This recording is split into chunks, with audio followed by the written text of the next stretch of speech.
नमस्कार दोस्तों, स्वागत है आपका एक्सीलेंस फैमिली में। मैं हूं रवि और आज हम कंपनी का शेयर कैपिटल जो चैप्टर है उसमें शेयर कैपिटल समझने वाले हैं। इस चैप्टर में कंपनी क्या होता है वो हम जान चुके हैं, टाइप्स ऑफ कंपनी हम जान चुके हैं। अब हम देखेंगे कि कंपनी की शेयर कैपिटल क्या है और टाइप्स ऑफ शेयर कैपिटल मतलब कि काइंड्स ऑफ शेयर कैपिटल क्या क्या होती है। तो चलिए स्टार्ट करते हैं शेयर कैपिटल। तो दोस्तों, शेयर कैपिटल को समझने के लिए थोड़ा सा मैंने एक छोटी सी भूमिका यहां पर बनाई है। A company being an artificial person can not generate its own capital. Company एक आर्टिफिशियल पर्सन है, ये हम जान चुके हैं, है ना। ये देखिए, कंपनी एक आर्टिफिशियल पर्सन मतलब इंटेंजिबल होता है, पर मार्केट में ये काम पर्सन की तरह ही करती है, पर आर्टिफिशियल होती है, created by law and affected by law.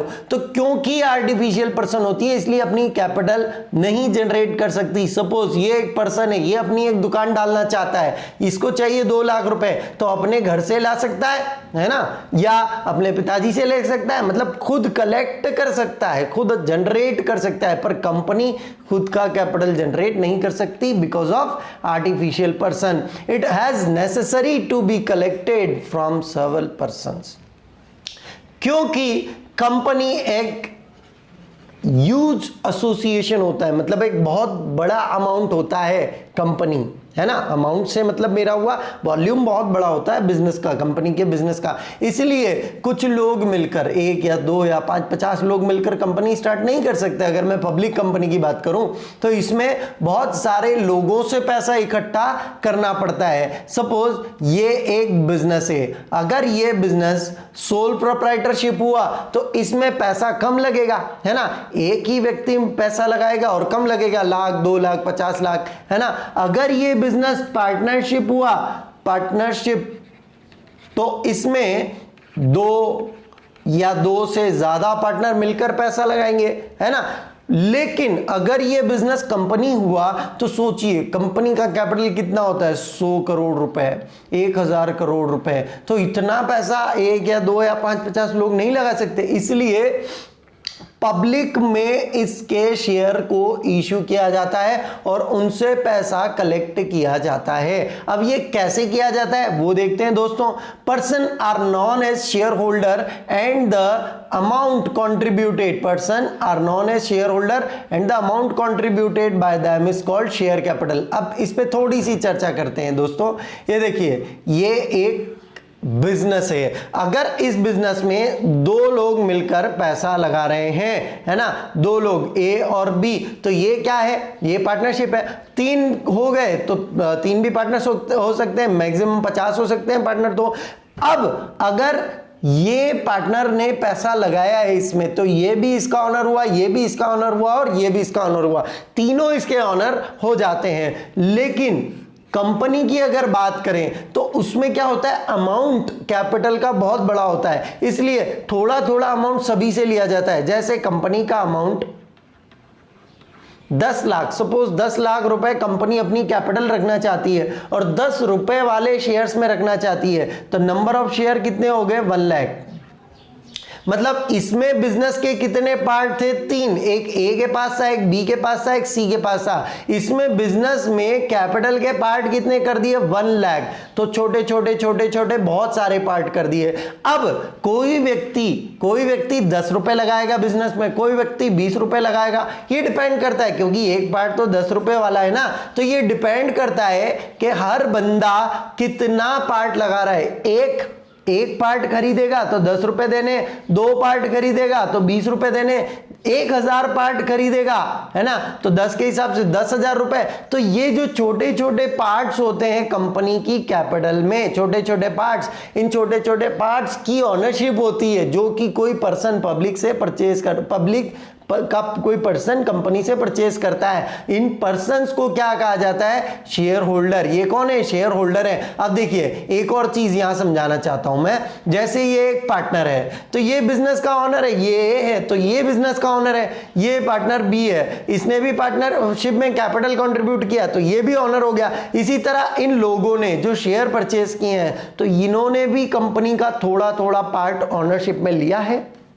इसलिए इनको क्या कहा जाता है, शेयर होल्डर। और इनके द्वारा लगाया गया पैसा, जैसे ये पार्टनर कंट्रीब्यूट कर रहे हैं, है ना, 1 लाख इसने लगाया, 2 लाख इसने लगाया, 3 लाख, तो इस पैसे को क्या कहा जाता है, इनकी कैपिटल। वैसे ही शेयर होल्डर जो बिजनेस में पैसा लगाते हैं उसको क्या कहा जाता है, शेयर कैपिटल। इसको और ज्यादा समझते हैं दोस्तों। Since the number of shareholders is very large, a separate capital account cannot be opened for each of them. अब इसको थोड़ा सा समझ लिया जाए। सपोज ये एक पार्टनरशिप बिजनेस है जिसमें ए और बी और सी पार्टनर है। ओके, ए बी सी पार्टनर है, ये ए, ये बी, ये सी। देखो मैं पार्टनरशिप के कंपैरिजन में कंपनी को समझा रहा हूं क्योंकि कंपैरेटिवली समझना बहुत आसान होता है। अब भाई साहब ने लगाया 1 लाख, भाई साहब ने लगाया 2 लाख और इन्होंने लगाया है 3 लाख। ये कैपिटल कंट्रीब्यूट की हुई है अपन ने। तो जब हम इनका कैलकुलेशन करेंगे, जब अकाउंटिंग करेंगे, तो हम क्या कहेंगे, A's capital, B's capital, C's capital, है ना। अब डी हुआ तो डीज कैपिटल, ई हुआ तो ईज कैपिटल, मतलब हर पार्टनर का अपना एक कैपिटल अकाउंट ओपन है। लेकिन अब ये देखिए, ये भाई साहब कंपनी है, ये क्या है, ये है कंपनी। तो इसमें तो बहुत सारे शेयर होल्डर हैं। हो सकता है 1 लाख शेयर इश्यू किए तो 1 लाख शेयर होल्डर हो, 50,000 शेयर होल्डर हो। तो हर बंदे का अगर अलग कैपिटल अकाउंट मेंटेन किया जाए तो कंपनी के पास कितनी बुक्स होंगी, और इतने अकाउंट्स को मेंटेन करने का टाइम होगा कंपनी के पास? नहीं होगा। इसलिए since the number of shareholder is very large, a separate capital account cannot be opened for each of them. एक सेपरेट अकाउंट खोलना मुश्किल है सबके लिए। Hence, अब यहां पर बताया गया है, hence innumerable stream of capital contribution merge their identities in common capital account called share capital. अब ये जो बिजनेस की कैपिटल है जो छोटे छोटे पार्ट्स में बनी हुई है ना, तो इसमें तो इसने भी कंट्रीब्यूट किया, इसने भी, बहुत सारे शेयर होल्डर हैं जिन्होंने कंट्रीब्यूट किया। तो इनका अलग अलग कैपिटल अकाउंट नहीं खोलेंगे कि भैया ये ए है तो ये ए का कैपिटल, ये बी का कैपिटल। अलग अलग अकाउंट ओपन ना करते हुए इन सबको किस अकाउंट में, शेयर कैपिटल अकाउंट में मर्ज कर दिया जाता है कि सबका अकाउंट किस नाम से रहेगा, शेयर कैपिटल। इनको अलग से आइडेंटिटी नहीं दी जाती है। Hence innumerable stream of capital contribution merge their identities in a common capital account called as share capital. मतलब तो कंपनी की जो ये कंपनी है, कंपनी के जो छोटे पार्ट्स ये आपको दिखाई दे रहे हैं, इन सबको कौन से अकाउंट में मर्ज कर दिया जाता है, शेयर कैपिटल में। तो जैसे पार्टनरशिप में अलग अलग पार्टनर्स का अलग अलग अकाउंट होता है, वैसे कंपनी में अलग अलग अकाउंट नहीं होता है। कंपनी में सभी शेयर होल्डर का एक ही अकाउंट होता है और उसको क्या कहते हैं अपन, शेयर कैपिटल अकाउंट कहते हैं। आगे बढ़ते हैं दोस्तों, अब हम देखते हैं कैटेगरी ऑफ शेयर कैपिटल।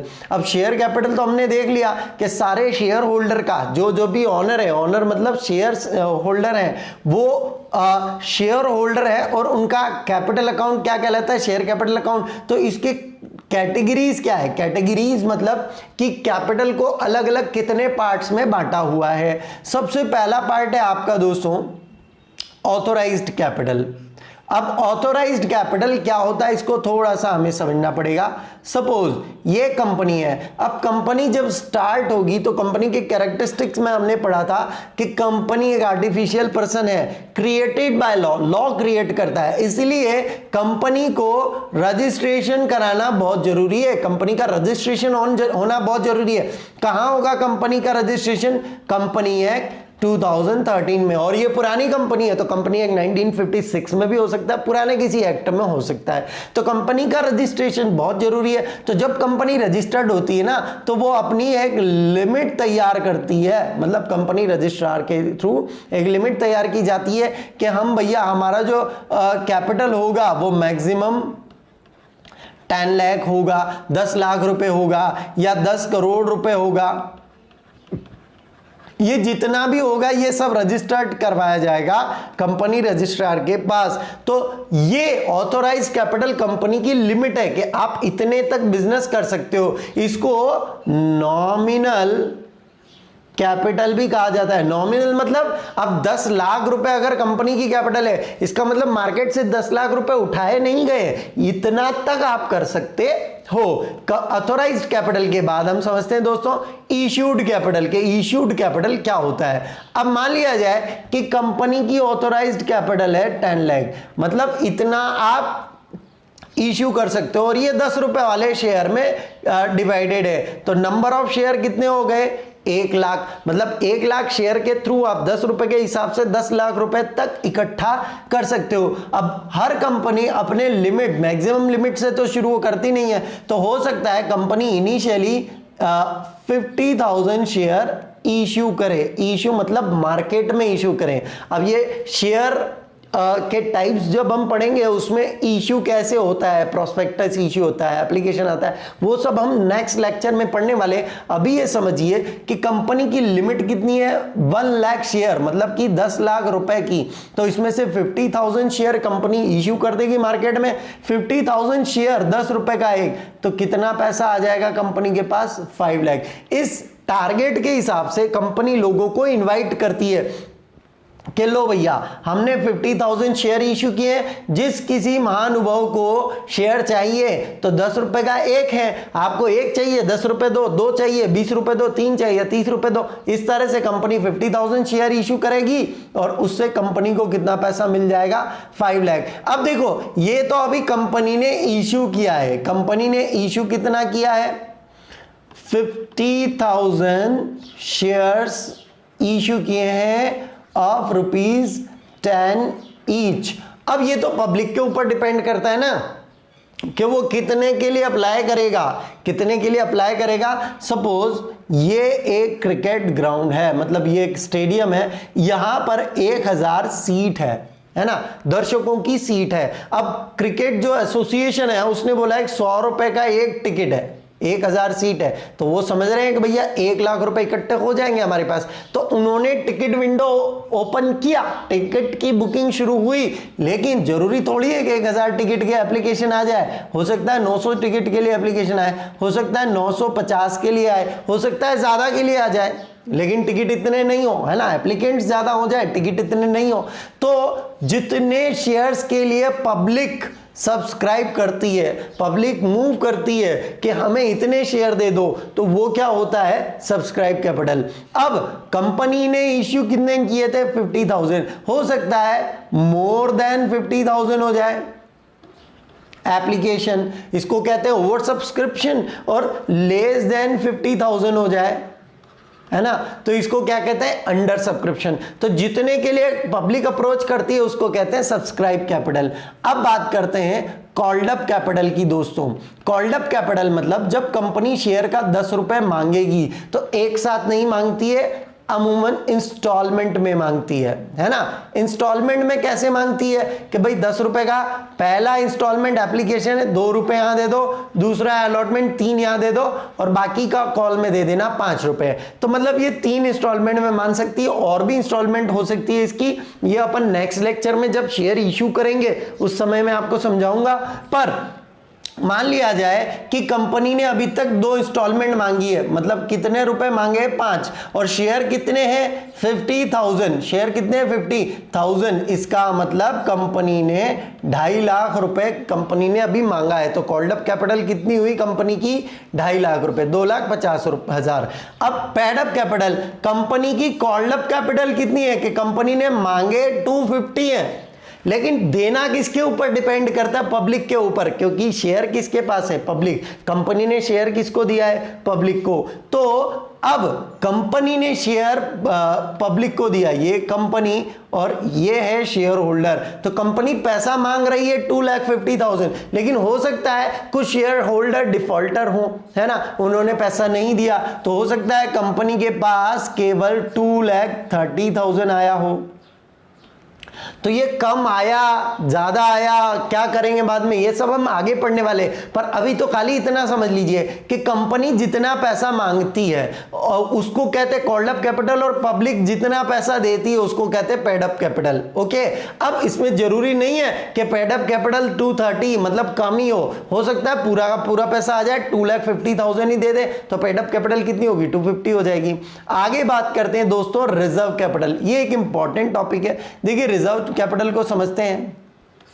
अभी हमने समझा था कंपनी की ऑथोराइज्ड कैपिटल है 10 लाख के, मान लिया जाए कंपनी की ऑथोराइज्ड कैपिटल है 10 लाख। अब कंपनी सारी कैपिटल अपनी कभी भी इश्यू नहीं करेगी, है ना, वो 1 लाख रुपए रुपीज 1 लाख रुपीस बचा के रखेगी, जिसको क्या कहते हैं अपन रिजर्व करके रखेगी, है ना। क्यों रिजर्व करके रखेगी, मान लो कंपनी की डेब्ट बढ़ जाती है, 1 लाख का ही ठेका नहीं है, वो डिपेंड करता है कंपनी की रिजर्व कैपिटल कितनी है, 10% है 15% है। मान लो कि 10% इन्होंने अपनी रिजर्व में रखा हुआ है कि हम ये 10% इश्यू नहीं करेंगे बिजनेस को ऑपरेट करने के लिए। जब कंपनी वाइंड अप पे आएगी, वाइंड अप मतलब कि बिजनेस बंद होना, इसको लिक्विडेशन भी कह सकते हैं। मान लो कि कंपनी लॉस में जा रही है और वाइंड अप पे आ गई और कंपनी को लॉस ज्यादा हो रहा है, तो लॉस को पूरा कहां से किया जाए, तो इस लॉस को पूरा इस रिजर्व कैपिटल को इश्यू करके किया जाएगा। मतलब मैक्स टू मैक्स कंपनी कितना इश्यू कर चुकी होगी, 9 लाख, तो वो तो ऑपरेटिंग में काम आ गया, उसमें से फिर लॉस भी हुआ वगैरह वगैरह सारा कुछ हुआ, पर कंपनी एक हथियार और अपने पास रखती है जिसको हम कहते हैं रिजर्व कैपिटल। मतलब कि अभी रिजर्व में रखा हुआ है कि जब कंपनी को वाइंड अप होगा तब हम और पैसा पब्लिक से ले सकते हैं। अब एक दिमाग में क्वेश्चन आता है कि यार जब लिक्विडेशन पे आप शेयर इश्यू करोगे तो लेगा कौन, तो ये एग्जिस्टिंग शेयर होल्डर को ही इश्यू किया जाता है, जो ऑलरेडी शेयर होल्डर हैं उनको इश्यू किया जाता है। तो इससे जो पैसा आएगा उसको कंपनी का लॉस बियर करने में यूज किया जाता है, तो ये होता है रिजर्व कैपिटल। तो दोस्तों यहां पर हमने काइंड्स ऑफ कैपिटल या कैटेगरी ऑफ शेयर कैपिटल पढ़ा और शेयर क्या है क्यों है ये पढ़ा। तो उम्मीद करता हूं कि ये जो हमने सारी चीजें पढ़ी है शेयर कैपिटल, ये आपको समझ आया होगा। इससे पहले के लेक्चर में मैंने टाइप्स ऑफ कंपनी और कंपनी क्या है वो बताया, और इसके अगले वाले लेक्चर में मैं बताने वाला हूं आपको कि शेयर क्या कितने टाइप्स के होते हैं, इक्विटी प्रेफरेंस पे हम चर्चा करेंगे, है ना। उसके बाद हम पढ़ेंगे कि शेयर इश्यू कैसे किया जाता है। तो मैं ये सोच रहा हूं कि टॉपिक छोटा छोटा हो और हर वर्ड का मीनिंग आपको समझ में आए। अगर हर वर्ड का मीनिंग, मैं डायरेक्ट न्यूमेरिकल से स्टार्ट नहीं करना चाहता कि भैया ये 3-4 इंस्टॉलमेंट होती है, ये ड्यू की एंट्री है, रिसीव की एंट्री करो, नहीं। एक एक वर्ड का क्लियर मीनिंग जब आपको कैच होगा तो आपको आगे क्वेश्चन करने में आसानी होगी, और जब आप एक एक नंबर के क्वेश्चंस को परफॉर्म करेंगे तो उनको भी अटेम्प्ट करेंगे तो उनको भी आप अच्छे से अटेम्प्ट कर पाएंगे। तो उम्मीद यही है कि ये मेरा तरीका आपको पसंद आया होगा। तो प्लीज लाइक कीजिए, शेयर कीजिए इस वीडियो को और सब्सक्राइब कीजिए हमारे चैनल को। बहुत बहुत धन्यवाद।